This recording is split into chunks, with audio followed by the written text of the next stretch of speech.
I was super excited for Aspiring Dragons Research Day on the Shinies Only Pokemon Go profile, and it did not disappoint. Going through the initial 4 timed research encounters, the first Pokemon is Skrelp, which I have 1 shiny of so far, then Horsey, Trapinch, and Swablu. Swablu was the Pokemon I was most excited about for this event since its evolution Altaria has a Mega Evolution, and I do not have it yet. Hopping into a bunch of field research encounters, the first shiny on the day is a shiny Trapinch. I did not have the Hundo CP memorized for any of these Pokemon, but I did remember the first few CPs that I caught, and I knew this one was going to be very high. The very first shiny on the day, were we going to get something insane? And we actually did 15, 15, 14 IVs, a 98%. After a bunch more field research encounters without any shiny, we went into the timed collection with 10 different encounters. Since I picked the Swablu path, I knew this was going to be my best chance at getting a shiny Swablu, and we got it on encounter number 4. You guys know I love my golden shinies, and Swablu is another one that looks absolutely awesome in gold. It was going to be time for IV check number 2. I knew this wasn't going to be a hundo, but I did think it was pretty good. And we got one with max attack 15, 14, 12. Unfortunately, we're about 100 candy short of evolving this guy, but we still have a bunch of encounters, so hopefully we can get close.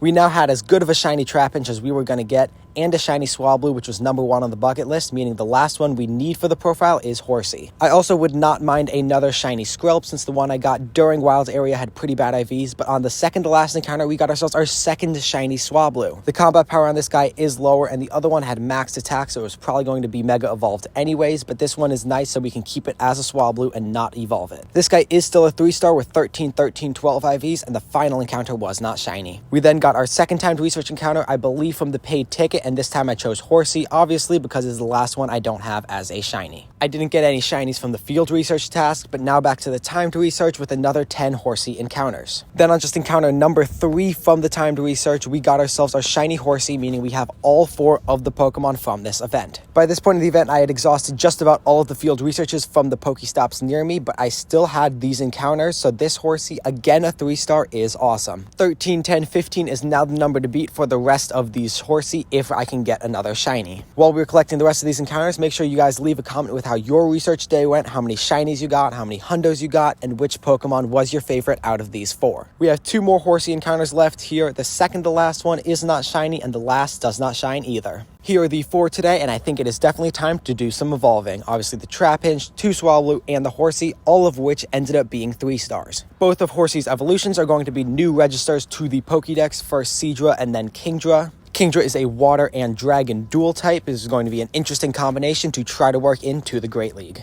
Next up is going to be our 15, 15, 14 Trapinch, which is first going to actually go down in combat power when I evolve it into a Vibrava. It went from 544 down to 523, but it can now evolve into a Flygon. Flygon is a dragon ground dual type with an absolutely awesome shiny. Unfortunately, I'm still 50 Swablu candy short of being able to evolve into Altaria, but we do have enough Mega Energy right now, so once we get the candy up, we will be able to do it. Again, let me know how your event went with shinies and hundos. Make sure to like and subscribe, and I'll see you in the next one.